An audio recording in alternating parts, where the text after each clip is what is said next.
Welcome to my research presentation. Today I'm going to be going over the intricacies of end-to-end encryption. My name is Evan Yu, and we can go ahead and get started here. So just to get started, end-to-end encryption, aka E2EE, prevents third-party access to communication data using an algorithm to encrypt and decrypt messages exclusively for the intended recipient. So the only people who have access is the messenger and the receiver. So first, I think it's important to get into just kind of the brief history of this technology. So since the beginning of peer-to-peer communication, there's been a necessity for both security and privacy. There have been many different iterations of protocols, but one of the first ones that really made a significant approach was by Phil Zimmerman with his pretty good privacy email software. This allowed for users to encrypt their messages, but the main issue was they had to handle all of their encryption keys themselves. And we'll kind of get into why that's a problem a little bit later, but that's this first iteration.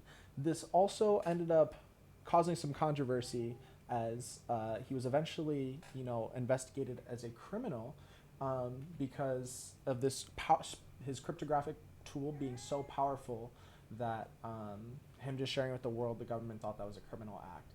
He ended up avoiding all the charges by legally publishing his works, and this just shows though that this technology is really powerful, but it is very controversial as well.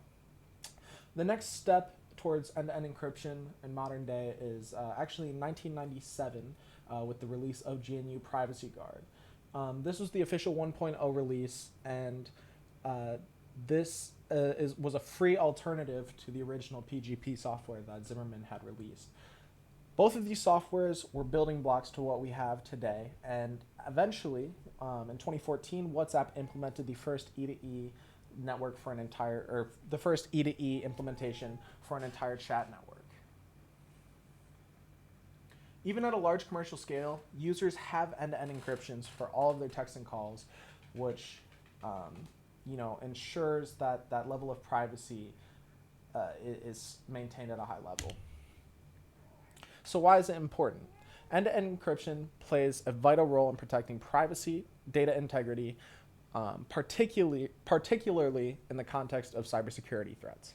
In this digital age, cyber attacks have become common, and both individuals and companies must prioritize cybersecurity. So this encryption software is very, very relevant today.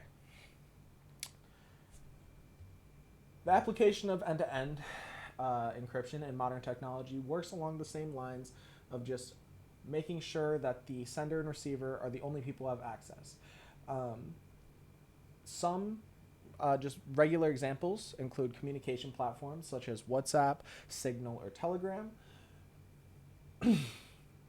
There's also some serious relevancy in the area of finance, as any transaction online where payment information is being sent to and from an end system, providing an end-to-end encryption system just adds a whole nother level of security, as if those encrypted transaction numbers are intercepted, it's going to be completely unreadable to whoever might try to take it.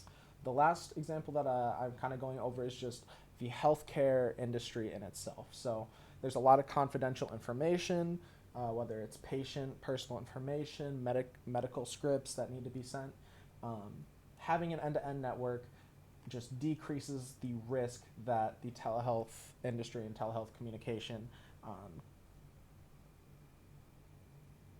have had, just in general.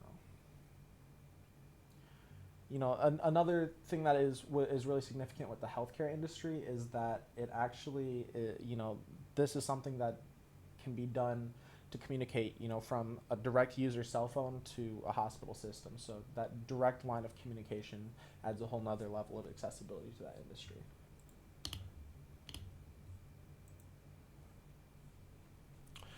So I'm going to go over some of the technical applications, and just to kind of get started, there's a couple different encryption algorithms that can be used for end-to-end encryption.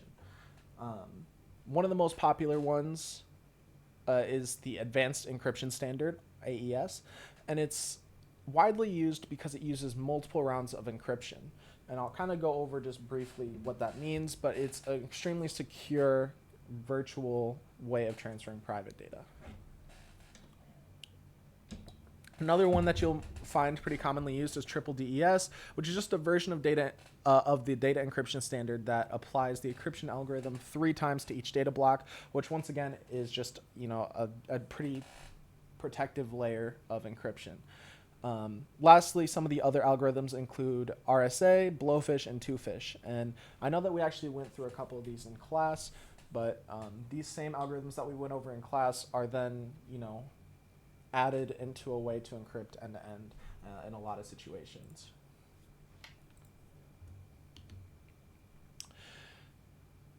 So the end-to-end encryption model just kind of goes like this. It's loosely drawn out, so it shouldn't be. I'm not going to spend too much time on it, but essentially you can see that the sender and the receiver are the only people who have the encrypt and decrypt power, and everything that happens in between the content is encrypted. So while it's traveling through the server, even if it's pulled from one of the server admins or any signal is intercepted, that data is entirely safe because it's encrypted. And then this is just kind of a block diagram of the the AES encryption. So just to kind of show you the just strength of it, this is a 10-round encryption, and so this algorithm is really powerful and still used in a lot of technology today. The main technical aspect I want to talk about today, though, is this elliptical curve Diffie-Hellman key exchange method.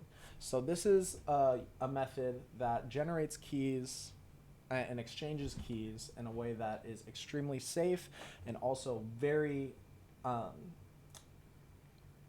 extremely effective at creating unique keys that really can be the technical backbone of an end-to-end encryption algorithm.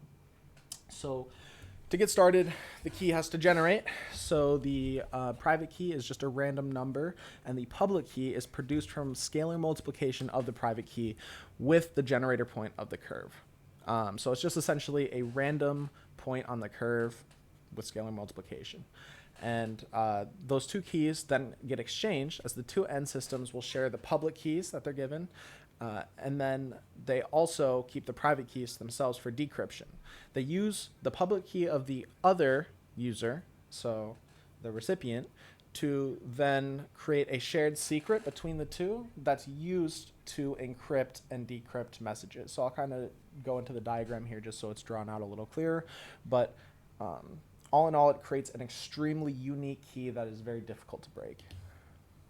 So this is just a rough idea of what an elliptical curve could look like and what some points that might be pulled from it might look like as well. So it essentially will pull a point on here and compute scalar multiplication to create an extremely unique key. So just once again, going over the process, you're given the public and the private key. The private keys are the private keys are used for the decryption process later on. The public key is just, shared between the two to create the encrypting shared secret functions. And what you're left with is two completely unique shared secrets that are completely inaccessible to anybody who wasn't part of that transaction. So the implications of end-to-end encryption expand rapidly, or expand across, just so many different aspects of modern day life. Some of the benefits that we get to use are, keeping messages exclusively between the messenger and the recipient.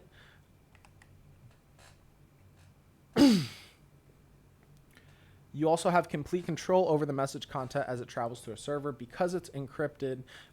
Even if you cut off the transmission or try to cut off the signal, any place that has been intercepted with in the medium time, it just cannot access your data. And lastly, it as far as risks to cyber attacks, device encryption, because the encryption is done on the side of the device,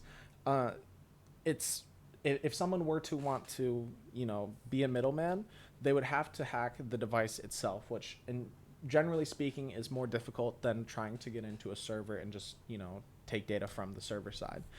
The server-side encryption is what a lot of just regular encryption systems do that aren't end-to-end, and it's still relatively secure, but this end-to-end encryption with device rather than server-side is just much more safe.